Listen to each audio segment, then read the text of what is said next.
আসসালামু আলাইকুম। আমি ডাক্তার ইব্রাহিম লিঙ্কন। আমি একজন হোমিওপ্যাথিক চিকিৎসক।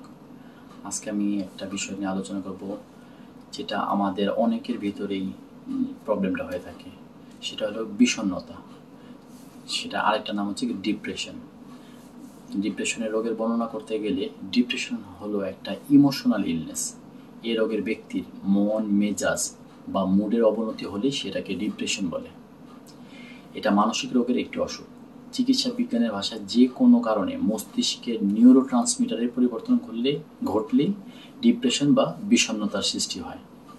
বিশ্ব স্বাস্থ্য সংস্থা WHO দেওয়া গাইডলাইন অনুযায়ী অবসন্ন মন, লো মুড, তারপর শক্তিহীনতা, লো এনার্জি এবং উৎসাহহীনতা, লো ইন্টারেস্টকে ডিপ্রেশনের আওতায় ফেলা হয়েছে। চিকিৎসা বিজ্ঞানে ডিপ্রেশন বা ডিপ্রেসিভ এপিসোডকে দুই ভাগে ভাগ করা হয়। একটা হচ্ছে ইউনিপোলার ডিপ্রেশন, আর একটা হচ্ছে বায়োপোলার ডিপ্রেশন।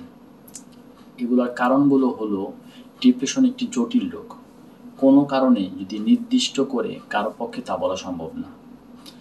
এখন যদি আমরা বলি যে কি কারণ, সেটা হচ্ছে মূলত কারণগুলো হচ্ছে অপমান বোধ করলে, অথবা নিরাপত্তাহীনতা বা একাকিত্ব ফিল করলে, তারপর মৃত্যু শোক থেকে হতে পারে, বংশগত প্রভাব থেকে হতে পারে, পরিবারে কারো ডিপ্রেশন থাকলে তা অন্যদের উপর প্রভাব বিস্তার করতে পারে। তারপর জীবন পদ্ধতিতে বড় ধরনের পরিবর্তন ঘটলে, বড় কোনো রোগের পার্শ্ব প্রতিক্রিয়া রোগীর ডিপ্রেশনের শিকার হতে পারে। কিছু ওষুধেরও প্রভাব বিস্তার করে ডিপ্রেশনের জন্য। আচ্ছা, রোগের কিছু লক্ষণ এবং উপসর্গ থাকে। সেগুলো হলো অনুভূতিগুলো বেশিরভাগ লুকিয়ে রাখা, তারপর ভালো বা খারাপ কোনোটাই না থাকা, ইচ্ছে করে প্রচণ্ড একটি জীবন বেছে নিতে পারে, তারপর অল্পতে রেগে যাওয়া, অহেতুক ঝুঁকিপূর্ণ আচরণ করা, চিন্তাভাবনা অস্পষ্টতা, নিজের পছন্দের কাজগুলো আর না করা, ইন্ট্রোভার্ট বা এককেন্দ্রিক হয়ে পড়া।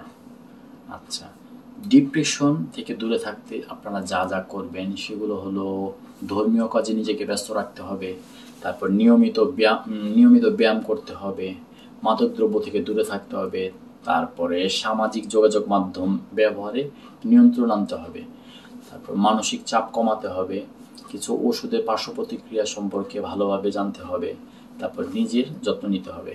আশা করি আপনারা সকলে ভালো থাকবেন, নিয়মকানুনগুলো মেনে চলবেন যদি ডিপ্রেশন হয়ে থাকে।